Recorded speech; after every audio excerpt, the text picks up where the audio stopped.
Dangal greetings. We are Safelinks and now we're going to present our Milestone 4. I am Jagorin, the COO. I am Ayumi Angel as Hara, the CEO. I am Jayson Rodriguez, the CTO. And I am Chariz Panginen, the CFO. Let's start with a brief recap of our product.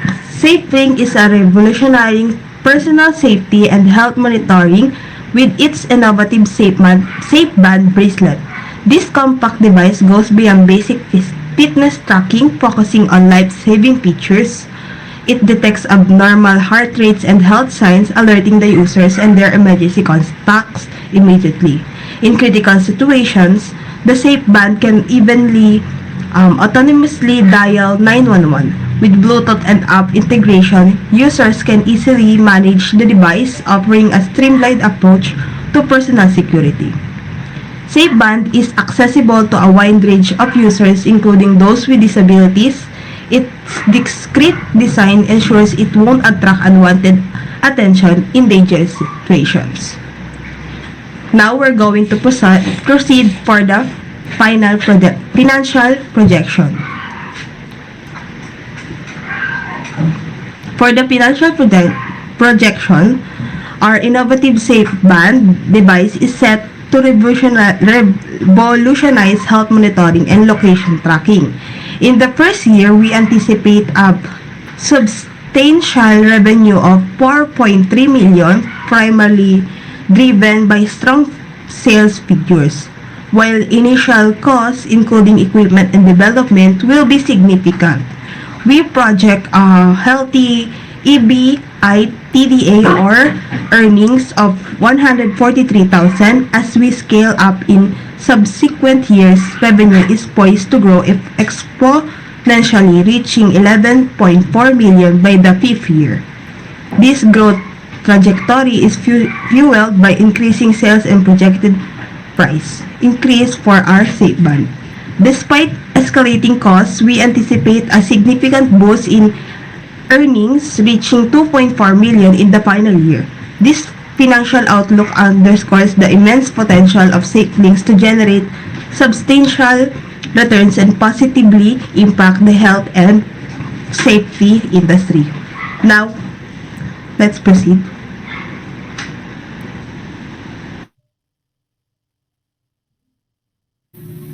So for our unit economics, for Safelink, we're going to be breaking down the revenue, costs, and key performance metrics to understand the profitability per unit and customer behavior.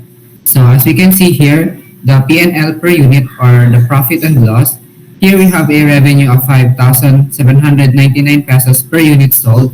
The COGS or cost of goods sold for 4,450 per unit, reflecting production and material costs.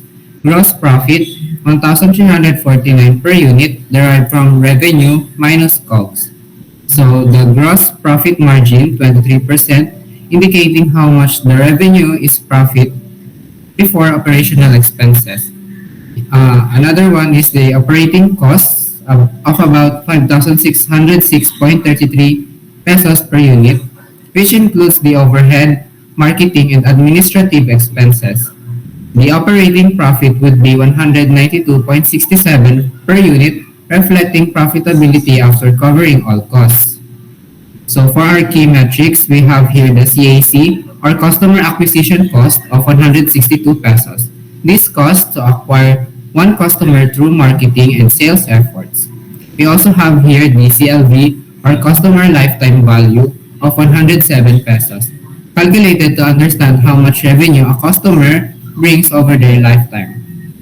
We also have here the ARPU or the average revenue per user, 17,211 pesos, showing the average revenue generated per customer. So we also have here the steps on how we calculated the CLV or customer lifetime value, wherein we have the APV or average purchase value of 5,799, the APF or average purchase frequency of 2.97, So the formula would be APF would be equal to number of purchases divided by the number of unique customers. So after substituting the values, we have here the cost of 107 pesos.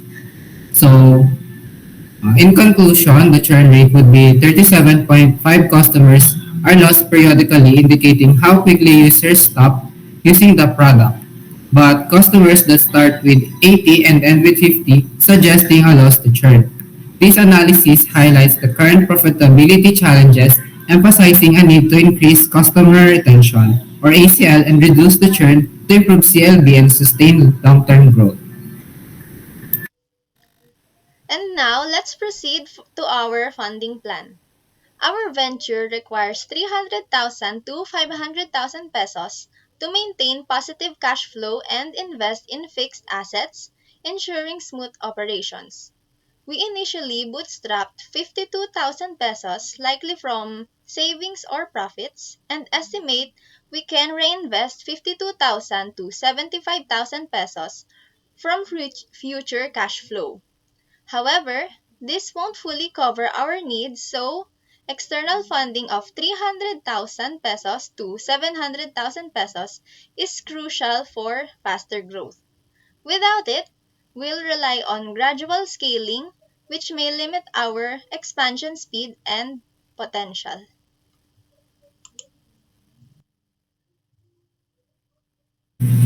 So let's move for our funding plan. So this slide explains the Safelink plan for using funds and its step-by-step growth strategy to become a trusted name in the health technology.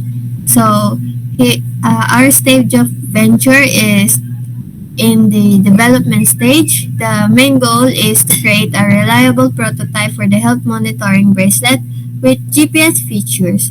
SafeLink will test the prototype with selected users to gather feedback and make improvements and collaborate with medical experts to ensure the product works effectively. A large portions of the funds will go toward research and development, focusing on improving the product's functionality and accuracy. Additionally, SafeLink will use the funding to produce 1,000 units for testing mass production feasibility and run marketing campaigns to educate potential customers about the bracelet benefits. Partnerships with healthcare professionals and technology innovators will also help build credibility and set the foundation for long-term success. SafeLink growth will follow the stages. So the next stage is validation stage. So this is to expand testing to a larger group of users to refine the product further and ensure it meets all the regulatory requirements. So next is the early growth stage where we will launch the product to a wider audience, scale up production, and focus on creating awareness through targeted marketing campaigns. Next is the growth stage, prioritizing gaining customer trust by delivering a reliable product, introducing loyalty programs, and securing additional funding to expand into international markets. So lastly is the maturity stage, focusing on enhancing the product by adding advanced features, diversifying the product line, and solidifying SafeLink positions as a leader in the health tech industry. So this ensures our plan that funds are effectively used and developed to improve and promote SafeLink products while guiding the companies through every phase of growth toward long-term success. So once again, we are SafeLink. Thank you.